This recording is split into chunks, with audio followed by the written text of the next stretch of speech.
SSC পরীক্ষা 2026 এবং 2027 সকল শিক্ষার্থীদেরকে আমাদের চেঞ্জিং সেন্টেন্সের তৃতীয় ক্লাসে সবাইকে স্বাগতম। আজকের এই ক্লাসে আমরা চেঞ্জিং সেন্টেন্সের একটি গুরুত্বপূর্ণ টপিক নিয়ে কথা বলবো, যেখানে কোনো রকম কঠিন কোনো রুলস ছাড়া শুধুমাত্র টেকনিকের সাহায্যে আমরা তোমাকে আজকে শেখাবো এক্সক্লামেটরি। কেননা গত দুইটা ক্লাসে আমরা প্রথম ক্লাসে নেগেটিভ এবং পরবর্তী ক্লাসে ইন্টারোগেটিভ উইদাউট এনি রুলস আমরা শুধুমাত্র টেকনিকের সাহায্যে তোমাকে শিখিয়েছি। তার এই ধারাবাহিকতায় আজকে আমরা তোমাকে শেখাবো এক্সক্লামেটরি, শুধুমাত্র দুইটা সোজা শর্টকাট টেকনিকের সাহায্যে এই জিনিসটা তুমি খুব অনায়াসে পারবা। কোনো টেন্স, ভয়েস, ন্যারেশন অথবা কোনো অ্যাডজেক্টিভ, ভার্ব, অ্যাডভার্ব কোনো কিছু না চিনেও একটা শিক্ষার্থী খুব সহজেই এই এক্সক্লামেটরি সেন্টেন্স করতে পারে এবং এই এক্সক্লামেটরি সেন্টেন্সে সে সম্পূর্ণ মার্ক অর্জন করতে পারে। তোমরা জানো যে তোমাদের সিলেবাস অনুসারে টোটাল 8টা টপিকের মধ্যে টোটাল প্রশ্ন থাকবে 10টি, যেখানে নেগেটিভ, সিম্পল এবং কমপ্লেক্স থেকেই থাকবে 5টি প্রশ্ন, এবং বাকিগুলো প্রত্যেকটা প্রশ্ন থেকে কিন্তু একটি করে দেওয়া থাকবে। এবার আমরা আসবো এক্সক্লামেটরি মেন টপিকটার উপরে। আমরা সর্বপ্রথম যদি বলি এক্সক্লামেটরি সেন্টেন্সে তোমাকে সবচেয়ে বেশি যে নিয়মটা ফলো করতে হবে সেটা প্রথমে হোয়াট বা হাউ বসাতে হবে। দাঁড়াও, অনেকে বলবা ভাইয়া আমি কখন হোয়াট বসাবো, কখনই বা হাউ বসাবো, আমি কিভাবে বুঝবো? হ্যাঁ, সেটা আমি তোমাকে ক্লিয়ার করছি। তার পরবর্তীতে তোমাকে বসাতে হবে, দেখবা ভেরি অথবা গ্রেট সেন্টেন্সের মাঝখানে অবশ্যই কোনো না কোনো জায়গায় দেওয়া আছে, সেটা যত বড় লাইনই হোক না কেন। সেই ভেরি এবং গ্রেটের পরে যে অংশটুকু পাবা সেই অংশটুকু তুমি লিখে দিবা। সেখানে কি আছে সেটা দেখার কোনো কথা বা সেটার মিনিং কি সেটাও দেখার কথা নয়। তারপরে তোমাকে সাবজেক্ট অ্যান্ড ভার্ব লিখতে হবে। অনেকে বলবা ভাইয়া সাবজেক্ট আবার ভার্ব কি, আমি তো সাবজেক্ট ভার্ব চিনি না, তাহলে আমি করব কিভাবে? খুব সহজ কথা, সাবজেক্ট মানে প্রথমটা এবং ভার্ব মানে দ্বিতীয়টা, অথবা তোমার বাকি যতটুকু বেঁচে গেছে, মানে যে এখানে ভেরি বা গ্রেটের পরে কিছু অংশ লিখেছি, ভেরি বা গ্রেটের পরের অংশ যতটুকু লেখার পরে তোমার যতটুকু বেঁচে গেছে ততটুকু লিখে দিয়ে একটা এক্সক্লামেটরি চিহ্ন দিয়ে দিবা, খুব অনায়াসই হয়ে গেল। দেখো সিম্পল একটা নোট তোমাদের জন্য রয়েছে, সেটা হলো সেন্টেন্সে যদি এন থাকে সেক্ষেত্রে তুমি হোয়াট বসাবা। হোয়াট কোনটা? এই যে ওটা। যদি সেন্টেন্সের মধ্যে এন দেখো তাহলে হোয়াট বসাও, আর বাকি সব ক্ষেত্রে তুমি হাউ বসাও। এই বিষয়টা নিয়ে তোমার দিন, যেমন প্রথমে এই সেন্টেন্সটার মধ্যে তোমাকে দেখতে হবে এ এন আছে কিনা। যখন এখানে এ আছে, আমি যদি খেয়াল করি এই অংশটার মধ্যে একটা এ আছে, আর সেন্টেন্সে যদি এ অথবা এন থাকে তাহলে তোমাকে বসাতে হবে হোয়াট। তাই এই অংশটার মধ্যে আমি এখানে হোয়াট বসালাম, ঠিক আছে? আচ্ছা, তাহলে হোয়াট বসালাম। তারপরে এই দুইটার মধ্যে আমার অলরেডি একটা হোয়াট বা হাউ বসাতে হবে, হোয়াট এখানে বসেছি কারণ সেন্টেন্সের মধ্যে এ আছে। আচ্ছা, এরপরে ভেরি বা গ্রেট এর পরের অংশ, এর জন্য তোমাকে দেখতে হবে ভেরি অথবা গ্রেট কোথায় আছে। তুমি যদি খেয়াল করো এই জায়গাটায় ভেরি বা গ্রেট আছে, এর পরের অংশ এতটুকু, তাহলে কি বিউটিফুল প্লেস। তুমি যদি ভালো করে খেয়াল করো, ও যে এ থাকলে তোমাকে এখানে সেই এটা লিখে দিতে হবে, এন থাকলে সেই এনটা এখানে লিখে দিতে হবে। তারপর এখানে কি আছে? Beautiful place. এই বিউটিফুল প্লেস নিয়ে এসে তোমাকে সেম জায়গাতে বসিয়ে দিতে হবে, কেননা বলা হয়েছিল যে ভেরি বা গ্রেটের পরের অংশ বসাতে হবে। কি আছে দেখতে হবে না, ভেরি বা গ্রেট ছিল, তারপরে যে অংশটুকু আছে ততটুকু বসাতে হবে। এখন সাবজেক্ট ভার্ব তুমি চেনো না, তুমি দেখো তো তুমি লেখো নাই কি ইট ইজ ভেরি, এই লেখাটা লেখো নাই, ভেরি তো বাদ, তাহলে রইলো কি ইট ইজ, এই অংশটুকু লিখে দিবা। এখানে যদি আরো কিছু বাদ থাকে সেটাও তুমি প্রয়োজনে লিখতে পারো। যদি সাবজেক্ট ভার্ব তুমি না চিনে থাকো কোনো সমস্যা নেই, তুমি লেখার পরে যতটুকু তোমার অবশিষ্ট রইলো ঠিক ততটুকু লিখে দাও, ঠিক আছে? দেন একটা এক্সক্লামেটরি চিহ্ন এখানে দিয়ে দাও, যেটাকে আমরা বাংলায় যদি বলি আশ্চর্যজনক চিহ্ন বলা হয়ে থাকে। আশা করি তুমি বিষয়টা বুঝতে পারছো, খুব সিম্পল জিনিস। আমি বুঝি না গ্রামার কেন বা তুমি বোঝো না। গ্রামারের মতো একটি সহজ একটা বিষয় যদি তুমি ইজিলি ধরে নিতে পারো, জাস্ট কোনো টেন্স কিচ্ছু লাগবে না, খুব অনায়াসই তুমি কমপ্লিট করতে পারবা। তো এর পরবর্তী যদি দেখো এখানে বলছে the man is very honest. এখন আমি তো মিনিংয়ে যাবই না, মিনিংয়ের গেলে আলাদা কথা, বাট আমি যেহেতু সবচেয়ে দুর্বল স্টুডেন্ট দিয়ে কাজ করব, তো আমার কাজ হলো হোয়াট বা হাউ এর মধ্যে কোনটা বসবে। এর জন্য আমাকে খুঁজতে হবে সেন্টেন্সের মধ্যে এন আছে কিনা। আমি যদি পুরো সেন্টেন্সটা দেখি, এই সেন্টেন্সের মধ্যে কোনো জায়গায় এও নাই, কোনো জায়গায় এনও নাই। যেহেতু এ এন নাই, তাহলে কি এ এন থাকলে হোয়াট বসে, বাকি সব ক্ষেত্রে হাউ বসে। যেহেতু এই সেন্টেন্সের মধ্যে আমি এন দেখতে পেলাম না, তাই আমার এই নোট অনুসারে এখানে বসবে হাউ, তাই আমি এখানে হাউ বসিয়ে দেবো। তাহলে আমি এখানে হাউ বসালাম।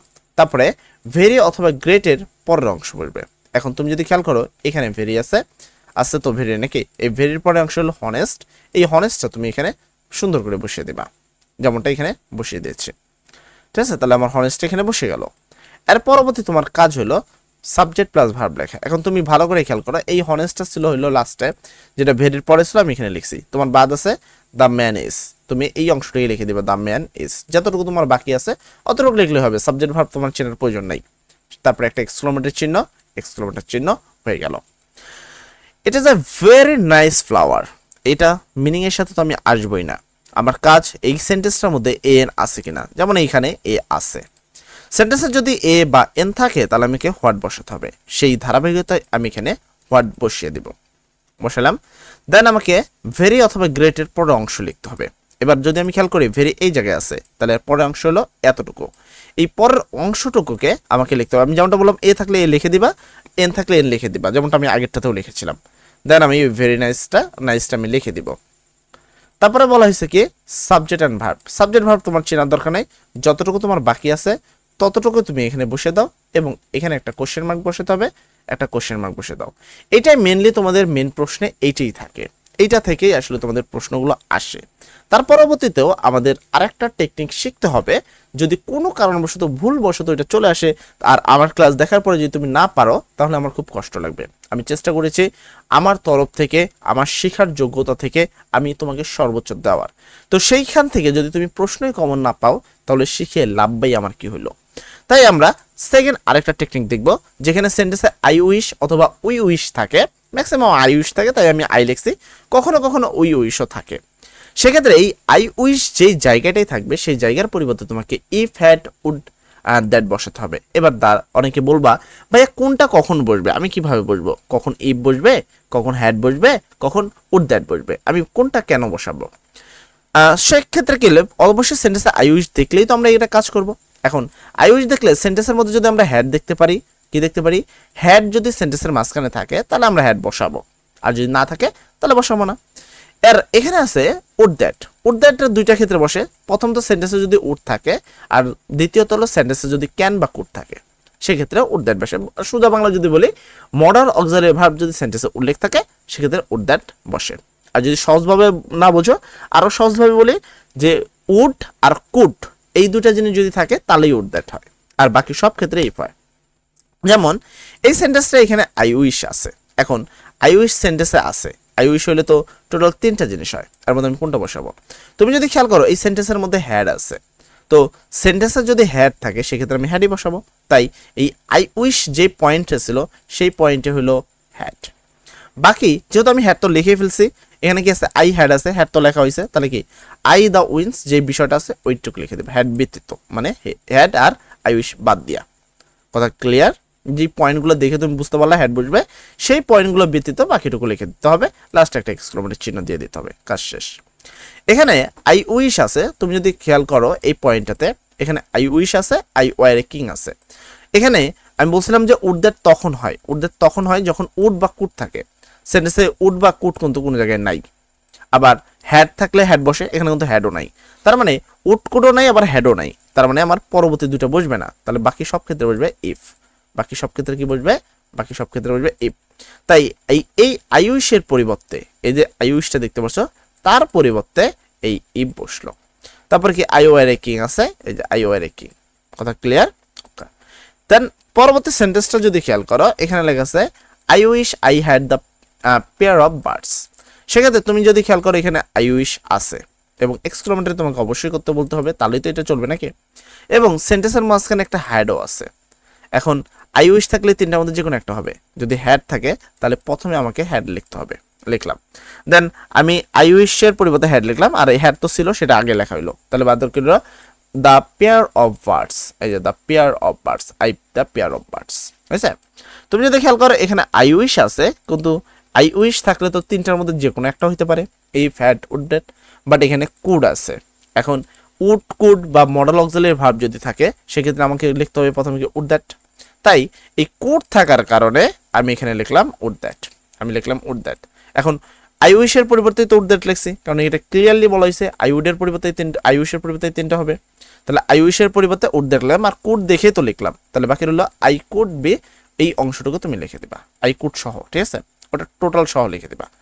এই তো তোমাদের টোটাল যেই বিষয়টা আছে এক্সক্লেমেটরি সেন্টেন্সের বা এক্সক্লেমেটরি সেন্টেন্সের পরিবর্তন একেবারে যাবতীয় সকল কিছু বিস্তারিত তোমাকে বুঝিয়ে দিলাম মাত্র 2টা সিম্পল টেকনিকের সাহায্যে।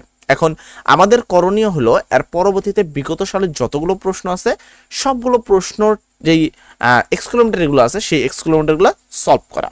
এখন সেটা আমরা করব আমাদের পেড কোর্সে, যা অতি অল্প দিনের মধ্যে আমরা তোমাদের জন্য রচিত করছি এবং আমাদের প্রত্যেকটা পিডিএফ রেডি হয়ে গেলে আমরা পিডিএফগুলো তোমাদের দিয়ে দিব, পাশাপাশি আমাদের পেড কোর্সে তোমাদের ভর্তি নেব। সেখানে যদি তুমি আগে থেকে ভর্তি হতে পারো বা আমরা যখনই লঞ্চ করব তখন যদি ভর্তি হয়ে যাও, তাহলে সেক্ষেত্রে তোমার সবচেয়ে বড় সুবিধা হবে তোমরা আমাদের সাথে সরাসরি কথা বলতে পারবা এবং সরাসরি কথা বলার পরে তোমার যেখানে যে ডাউট আছে সেই ডাউট তুমি আমার থেকে ক্লিয়ার করে নিতে পারবা এবং আমরা বিগত সালের যত প্রশ্ন আছে সকল প্রশ্ন তোমাদের সাথে লাইভ সমাধান করব। তো অবশ্যই কোর্স আসার পর্যন্ত তোমরা সবাই অপেক্ষা করবা। এতদিন পর্যন্ত চ্যানেলটি সাবস্ক্রাইব করে আমাদের প্রত্যেকটা ফ্রি ক্লাস ঠিকভাবে করবা। আশা করি সেখান থেকেও তুমি মিনিমাম ইংলিশে A+ পেয়ে যাবে ইনশাল্লাহ। সবাই ভালো থাকবা, সবার জন্য দোয়া করি। আসসালামু আলাইকুম।